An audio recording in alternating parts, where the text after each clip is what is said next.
हरे कृष्ण कृष्ण कृष्ण हरे हरे, हरे राम राम राम हरे हरे। हरे कृष्णा सभी भक्तों को मेरा दंडवत प्रणाम। आज हम भगवद गीता जी के 11वें अध्याय के 55वें श्लोक पर वार्ता करेंगे। वास्तव में देखा जाए तो भगवान इस उपदेश में, इस श्लोक में हमें एक प्रकार से भगवद गीता का सार ही बता रहे हैं। आप जानते हैं कि 11वां नंबर अध्याय जिसमें भगवान ने अर्जुन को अपने विराट दर्शन दिए हैं, तो भगवान वहाँ बताते हुए आ रहे हैं कि मेरा जो ये स्वरूप है, उस स्वरूप को कोई भी वेद ज्ञान से अथवा किसी भी अन्य प्रकार से नहीं जान सकता है। मेरे इस परम स्वरूप को केवल और केवल मेरे को अर्जुन जैसा कोई समर्पित भक्त ही देख सकता है। तो यहाँ पर यह भी जानना आवश्यक है कि भगवान ने जब वो पैदा हुए, जब उनका जन्म हुआ, तो उन्होंने देवकी को चतुर्भुज रूप दिखाया और पुनः शीघ्रता से वो अपने द्विभुज रूप में आ गए। तो ये जो चतुर्भुज और द्विभुज उनका रूप है, ये तो शाश्वत है। भगवान इसी शाश्वत स्वरूप में रहते हैं। परंतु जो ये विशाल दर्शन भगवान ने कराया था, जिसमें सहस्त्रों शिर हैं, सहस्त्रों मुंह हैं और सहस्त्रों हस्तपाद हैं, ये सब जो दिखाया था वह केवल अर्जुन को दिखाया था। वह केवल इसलिए दिखाया था कि भगवान ये सिद्ध करना चाहते थे, ये बताना चाहते थे कि कलयुग में जब भगवान अपने आप को मानने वाले बहुत सारे लोग होंगे, बहुत सारे ऐसे अधर्मी होंगे जो स्वयं को भगवान मानते और बताते रहेंगे। तो ऐसे में भक्त का कर्तव्य है कि वो उनसे पूछे कि चलिए आप भगवान हैं तो ये विराट स्वरूप दिखाइए। तो भगवान उस स्वरूप को, वो जो भगवान का स्वरूप है, उसे कोई भी भक्त जो है वो वाला जो स्वरूप है वो भक्त को प्रिय नहीं है। भगवान के वही द्विभुज जो स्वरूप है, उसके प्रति ही भक्त की सारी आसक्ति रहती है। और यह जो स्वरूप है, क्योंकि वह शाश्वत है, और यह जो विराट स्वरूप का भगवान ने दर्शन दिए, ये नश्वर था। ये केवल अर्जुन के लिए दिखाया गया ताकि भविष्य में जब स्वयं को कोई भगवान कहने लगे तो ये प्रमाण हो कि वो ऐसा कर सकता है तो बताए। क्योंकि कारण ये है कि जितनी प्रकार से जब युग बढ़ा, तो बदलने से क्या हुआ कि धर्म की हानि होती गई और अधर्म बढ़ता जा रहा है। आज के युग में ये जो बद्ध जीव है, वो सभी स्थानों पर अपने आप को स्वामी घोषित करना चाहता है। वो उसको लगता है कि उसने विज्ञान में इतनी प्रगति कर ली है कि वो नक्षत्रों और चंद्रमा और सूर्य सबको भेद कर उनकी सारे ज्ञान को प्राप्त कर लेगा और उससे वो भगवान हो जाएगा, भगवान के तुल्य बन जाएगा, अथवा भगवान से भी आगे चला जाएगा। तो ये जो उसकी दुर्भावना है, इस प्रकार की दुर्भावना आएगी, ऐसा भगवान तो त्रिकालदर्शी भगवान तो सब जानते हैं, तो भगवान ये भी जानते थे कि ऐसा होगा। और ये बद्ध जीव अपनी मोह में ग्रस्त होने के कारण स्वयं को मनुष्य से अधिक भगवान सिद्ध करने का प्रयास करता रहेगा और अपना स्वामित्व जगह जगह स्थापित करने का प्रयास करेगा। इसलिए भगवान यहाँ पर यह बता रहे हैं कि मुझे प्राप्त करने का जो उपाय है वो क्या है। वो कहते हैं, मत कर्म कृत मत परमो मत भक्ता संग वर्जिता निर्वैरः सर्वभूतेषु यः स मामेति पांडवः। अर्थात वो यहाँ ये कह रहे हैं कि हे अर्जुन, जो व्यक्ति सकाम कर्म से तथा मनोधर्म के कल्मश से मुक्त हो जाता है और मेरी शुद्ध भक्ति में तत्पर होता है, और जो सारे कर्म मेरे ही लिए करता है, वो मुझे ही जीवन का लक्ष्य समझता है, तो उसको, और प्रत्येक जीव में वो किसी से शत्रुता नहीं रखता, प्रत्येक जीव में मैत्री भाव रखता है, वह मुझे प्राप्त करता है। हरे कृष्णा।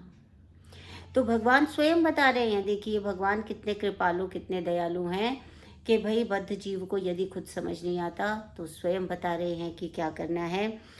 तो परम पुरुष को जो है, यदि भी कोई भी व्यक्ति जो है उस परम पुरुष भगवान श्री कृष्ण से अपना घनिष्ठ संबंध स्थापित करना चाहता है, तो उसे क्या करना होगा?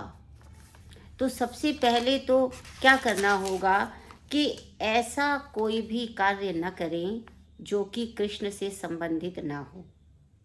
सभी कार्य जो हैं वो कृष्ण से संबंधित किए जा सकते हैं, अनासक्त विषयान। और जहाँ जहाँ जो जो भी कार्य वो कर रहा है, क्योंकि इस भौतिक जीवन में हमें बहुत से कार्य करने पड़ते हैं, जैसे कि यदि कोई व्यापारी है, व्यापार कर रहा है, तो वो जो भी धन अर्जित कर रहा है, वो उस धन का उपयोग कैसे करे कि वो भगवान कृष्ण के लिए करे। यदि उसके पास अधिक धन है तो वो भगवान कृष्ण का मंदिर बनवाए, यदि अधिक धन नहीं है तो वो भगवान कृष्ण के मंदिर में साफ सफाई तो कर ही सकता है।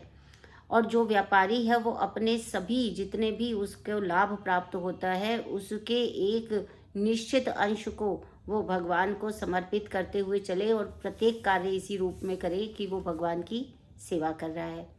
यहाँ तक कि यदि हम भोजन पाते हैं तो हम उस भोजन को केवल जो प्रसाद रूप में भोजन हमें प्राप्त हो उसी का ग्रहण करें, अन्यथा ग्रहण ना करें। अर्थात भगवान को, जो पाचक है, जो भोजन पकाने वाला है, वो कृष्णमय कैसे हो सकता है कि वो पूरी भावना से इस प्रकार से भोजन का पाक करे कि वो भगवान कृष्ण के लिए ही भोजन पका रहा है, क्योंकि भगवान कृष्ण का भोग लगने के पश्चात जब वो प्रसाद बन जाता है, प्रसाद का अर्थ क्या होता है?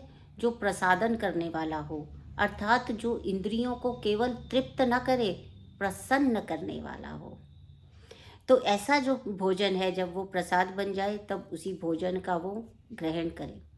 यदि वो किसी कहीं पर पौधा उगाए तो वो तुलसी का वृक्ष लगाए, तुलसी का पौधा लगाए, और तुलसी के पौधे को लगाए और बाग बगीचे की सफाई करे, ताकि जो पत्र और पुष्प वहाँ पर उत्पन्न हो, उन सबको वो भगवान कृष्ण के चरणों में समर्पित करे। तुलसी दल को भगवान के चरणों में समर्पित करे, क्योंकि भगवान स्वयं कहते हैं पत्रम पुष्पम फलम तोयम यो में प्रयच्छति भक्तया, कि जो भी भक्ति पूर्वक मुझे पत्र पुष्प तोय जो भी उसके पास अवेलेबल है वो अर्पित करता है, तो वो भगवान क्या है, तदहम ग्रहणामि, वो उसको ग्रहण करते हैं। तो वो प्रयच्छति प्रयतात्मना, जो भी भक्तों के द्वारा उन्हें अर्पित किया जाता है, भगवान उसको ग्रहण करते हैं। प्रत्येक कार्य करते हुए भगवान कृष्ण को अपने सामने रखा जा सकता है कि हम जो भी कार्य कर रहे हैं भगवान कृष्ण के लिए ही कर रहे हैं। फिर मत परमः, यह शब्द उस व्यक्ति के लिए आया है जो कि जीवन का परम लक्ष्य जो है वो यही मानता है कि उसे भगवान कृष्ण के परम धाम को प्राप्त करना है। उसको चंद्रलोक में, सूर्य लोक में, किसी लोक में कोई भी आसक्ति नहीं रहती। उसको वैकुंठ लोक में भी जाने में रहती है कि वह जो है वो कोई तादात्म्य स्थापित नहीं करना चाहता, वो वैकुंठ धाम में जाकर भी पुनः कृष्ण की सेवा ही करना चाहता है। तो उसको और कोई भी वस्तु लुभा नहीं रही है। और वो क्या करता है कि हर प्रकार से मद भक्तः यानी मेरी भक्ति करना, और भक्ति के जो नवधा भक्ति जो कही गई है उसी स्वरूप में भक्ति करना, जैसे कि श्रवण करना, कीर्तन करना, स्मरण करना, विष्णुपाद सेवन करना, अर्चन करना, वंदन करना, और दास्य भाव से कार्य करना, साख्य भाव से कार्य करना, और आत्मनिवेदन करना, अर्थात स्वयं को पूर्णतः समर्पित कर देना। इस प्रकार से नवदा भक्ति में वो लीन रहता है। संग विवर्जितः शब्द जो इस श्लोक में आया, उसका अभिप्राय ये है कि जो भी कृष्ण से विरोध रखता है उसके संग को त्याग देना, और उसके अतिरिक्त भी जो भी व्यक्ति सदैव सकाम कर्मों में लगे हुए हैं, उनको केवल भौतिक वस्तुओं की इच्छा है, उसी के पीछे भाग रहे हैं, ऐसे लोगों का संग, ऐसे लोगों की जो जिसके हम साथ रहते हैं, कंपनी करते हैं, उस कंपनी को छोड़ने के लिए कह रहे हैं संग विवर्जितः। क्योंकि ये जो संग है वो संग ही उत्पन्न करने वाला है, अर्थात ऑब्स्ट्रक्शन पैदा करने वाला होता है। और इसी तरह से जो है वो कहते हैं कि एक चीज़ है आनुकूलस्य संकल्पः प्रतिकूलस्य वर्जनम। इसका अर्थ ये है कि जो भी भगवान कृष्ण में आस्था रखता है, भगवान कृष्ण के प्रति समर्पित है, उसके साथ में रहना, भक्तों का संग करना ये अनिवार्य है। परंतु प्रातिकूलस्य वर्जनम, जो भगवान कृष्ण का विरोध करता है, जैसे कंस हैं, तो वो भगवान कृष्ण का विरोध करते हैं, तो वो उनके इस प्रकार के व्यक्तियों का संग नहीं करना है। ठीक है ना। प्रातिकूल भाव से हमें भजन नहीं करना है। भजन तो कंस भी करते थे बहुत, क्योंकि वो सदैव उसी में रत रहते थे। हिरण्यकशिपु भी करते थे, क्योंकि वो उसी में रत रहते थे, कि विरोध करने में रत रहते थे। हालांकि वो भी कृष्ण को याद कर रहे हैं, लेकिन भगवान कहते हैं कि मेरे प्रति अनुकूलता वाला, जो भगवान का विरोध न करके भगवान को प्रेम करने का भाव रखता है, जैसे ध्रुव महाराज हैं, जैसे प्रहलाद महाराज हैं, तो उस प्रकार से भगवान का सेवन जो है, भगवान की जो पूजा अर्चना है वो करनी चाहिए। फिर कहते हैं निर्वैरा सर्वभूतेषु, जितने भी प्राणी मात्र है उनमें किसी के भी प्रति शत्रुता का भाव न हो। ऐसा जब व्यक्ति होता है जो मत कर्मकृत, मेरे प्रति ही कर्म करने वाला होता है, मत परमो, मुझे ही परम लक्ष्य मानने वाला होता है, मत भक्ता, जो मेरी ही भक्ति करने वाला होता है, नवधा भक्ति, 9 भावों से भगवान की भक्ति करता है, संग विवर्जितः, जो मेरे विरोधियों से अपने जो संग है, जो साथ है, वो छोड़ता है, और निर्वैरः, जितने भी प्राणी मात्र यहाँ पर है उन सब के किसी के भी प्रति शत्रुता का भाव नहीं रखता है। समामेति पांडवा, वो मुझे ही प्राप्त करता है। हरे कृष्णा कृष्ण कृष्ण हरे हरे, हरे राम राम राम हरे हरे। हरे कृष्णा।